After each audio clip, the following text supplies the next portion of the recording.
15ই August, 3রা November, 21শে August আমাদের subject যে করছে যে একই সূত্রে গাঁথা, এবং যেহেতু একই সূত্রে গাঁথা এইগুলি বিচার করার জন্যে আপনার একটা বিচার বিভাগীয় কমিশন দরকার, একটা বিচার বিভাগীয় কমিশন দরকার।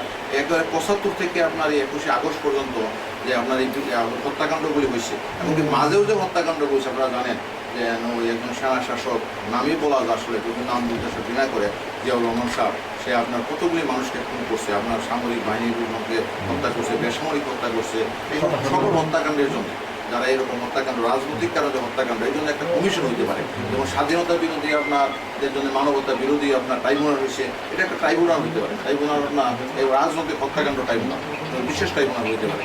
এটা প্রয়োজনে আমাদের সংবিধান সংশোধন করে হইলেও, যেমনকি এই সব হত্যাকাণ্ডে যারা জড়িত ছিল, যারা মারা গেছে, মরণোত্তর বিচারের জন্য দাবি আসছে, আমাদের খালেদ ভাই বলেছে, আর অনেক বক্তারা বলেছে, জাতীয়ভাবে ওই দাবি উঠছে। এইরকম আপনার একটা কমিশন গঠনের দাবি আমরা করছি। কমিশন গঠন করা আসলে অত্যন্ত প্রয়োজন। আপনার বিচার বিভাগ কমিশন হোক বা স্বাধীন কমিশন হোক, নাম যাই হোক বা বিশেষ ট্রাইব্যুনাল হোক, এটা গঠন করে যেন বিচারগুলি করা হয়। বিচারগুলি এই জন্যই করা, এটা আমরা কারো সাথে মানে প্রতিহিংসা না, যে আমরা আসলে এই যে হত্যাকাণ্ডগুলি এইগুলি মানে এই যে একটা কলঙ্ক, এটা কলঙ্ক মুক্ত হইতে চাই, জাতিকে কলঙ্ক মুক্ত করা দরকার, এবং আপনার পরবর্তীতে কেউ যেন এরকম সাহস না পায়, এরকম ঘটনা না ঘটাইতে পারে, এরকম একটি দৃষ্টান্ত যেন আসলে স্থাপন করতে পারে। এবং এটা জননেত্রী শেখ হাসিনা পারবে, শেখ হাসিনাই করবে এবং সে পারবে।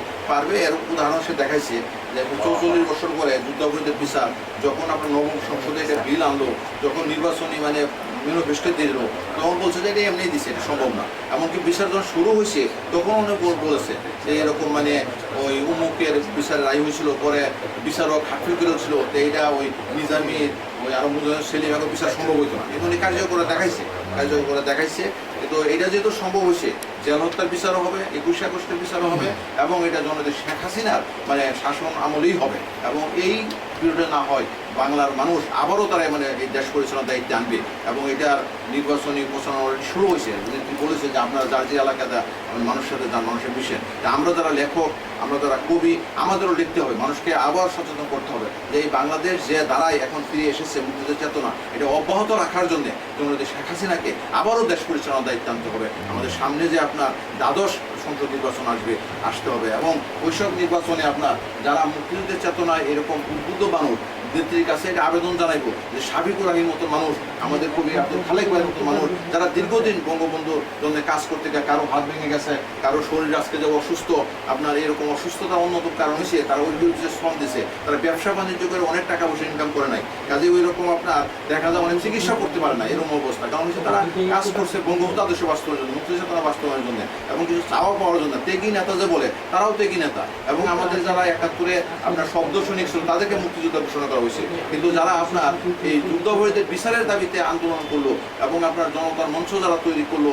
পরবর্তীতে আপনার যারা 5 জানুয়ারির নির্বাচন যারা প্রতিহত করতেছিল, তাদের বিপক্ষে যারা জনমত গড়ে তুলছে, যারা আন্দোলন করেছে, এবং যুদ্ধাপরাধীদের বিচারটা যেন হয় এই জন্য যারা জনমত গড়ে তুলছে, এবং এই যুদ্ধে যারা শরীক হয়েছে, যাকে দ্বিতীয় যুদ্ধ বলা হতো, যে যুদ্ধাপরাধীদের বিচারের যে আন্দোলনে দ্বিতীয় মুক্তিযুদ্ধ, এবং দ্বিতীয় মুক্তিযুদ্ধ যারা অংশগ্রহণ করে তারাও মুক্তিযোদ্ধা, কারণ তারা হচ্ছে বড় মুক্তিযোদ্ধা। কারণ হচ্ছে আগের যে মুক্তিযুদ্ধে আপনার যারা অংশগ্রহণ করেছিল, তারাই এরকম মানে প্রশিক্ষণ আপনার এবং কি ঘোষণা দেওয়া করছিল, ঘোষণা ছাড়া ছিল, এবং সূত্রমিত্র বোঝা যাইতো না, যে কোনো আক্রমণ করা যাইতো, আমরা আক্রমণ করেছেও।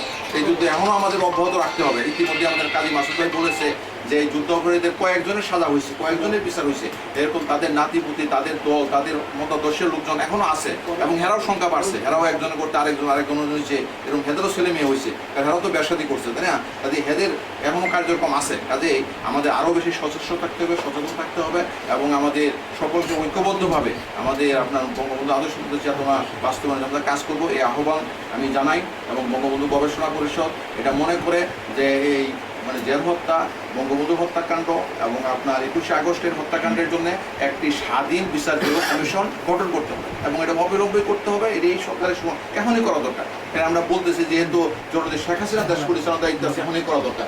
এই কারণে জননেত্রী শেখ হাসিনার সাথে যারা মন্ত্রী পরিষদে, যারা সংসদ সদস্য, যারা এই মতাদর্শের সকলকে আপনি বিপদ থেকে বালা বসু থেকে আমাদের করুন। আল্লাহ আমাদেরকে আল্লাহ যোগ্যতা তৌফিক দান করুন, আমরা যেন সব বড় অবস্থায় আল্লাহ মানুষের কল্যাণে কাজ করতে পারি। এইরকম আল্লাহ আপনি আমাদেরকে সর্ব অবস্থায় আল্লাহ সুস্থ রাখেন এবং ওই রকম মানসিকতা, ওই রকম অর্থনৈতিক সচ্ছলতা আপনি আমাদেরকে দান করুন। রহমান রহিম। বঙ্গবন্ধু গবেষণা পরিষদের আজকের আয়োজনে যারা উপস্থিত হয়েছে, যারা অতিথি, যারা উপস্থিত, প্রত্যেককে আল্লাহ আপনি ক্ষমা করে দিন। আল্লাহ প্রত্যেককে খায়ের বরকত দান করুন। রহমান রহিম। যারা এসেছে অত্যন্ত তারা মূল্যবান সময় তাদের অর্থ খরচ করে এখানে এসেছে, আল্লাহ আমাদের প্রত্যেক